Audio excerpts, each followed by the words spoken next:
Hepimiz burada biz bir çatı altında bir kardeşiz. Sizin emeğinize sonsuz teşekkür ediyorum. Bu emek basını emeğidir. Bu emek televizyoncuların, radyocuların, bütün Van'daki emekçi basını emeğidir. Kahvaltıcı, sütçü bizlerin emeği değildir. Ve sizin çok kıymetli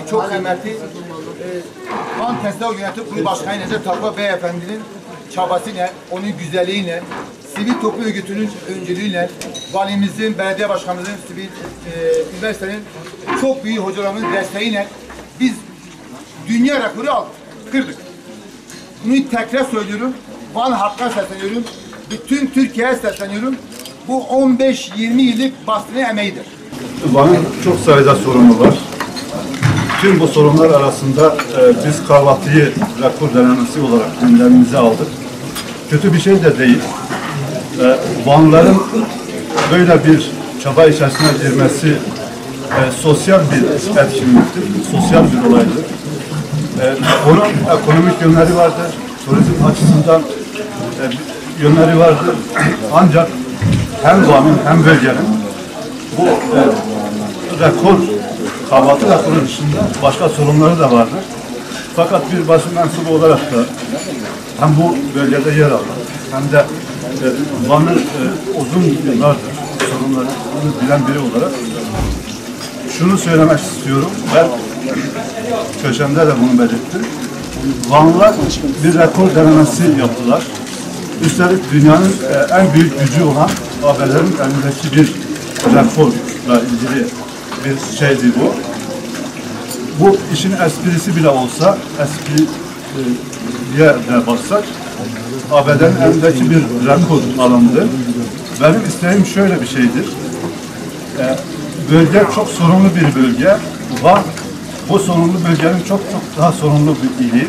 Hepimiz çok iyi biliyoruz ki göçlerle çok büyük bir sorun yaşadı bu il. Büyük şehir olmuşsa göçlerle büyük şehir olmuştur.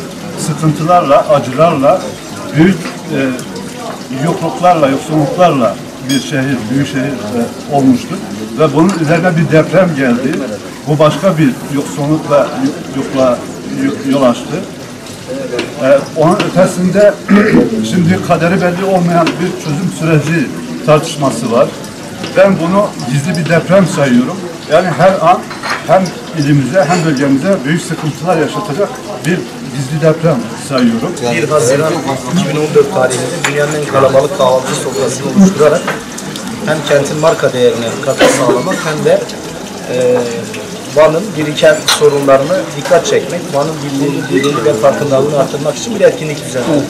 Bu etkinlikte nihayetinde başarıya ulaşan bir kent var ve dünya rekoru kırmış bir kentin bireyleri olarak da bugün sizlerle birlikteyiz.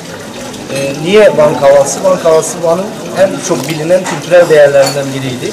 Bu çerçevede de aslında bu kahvaltı kültürünü kurumsallaştırma yönünde uzun yıllardır emek veren en bilinen sunucusu da Yusuf Konak'tı. Bak hele bak Yusuf Konak namı diye. O yüzden kahvaltı kültürüyle özdeşleşen nevi şahsına münhasır Yusuf Konak'tan böyle bir plaket almış olmanın onurunu yaşıyorum sizlerin huzurunuzda. Değerli basın mensubu arkadaşımız Adil abinin elinden almak ayrıca onur verici oldu. Ben hepinize çok teşekkür ediyorum.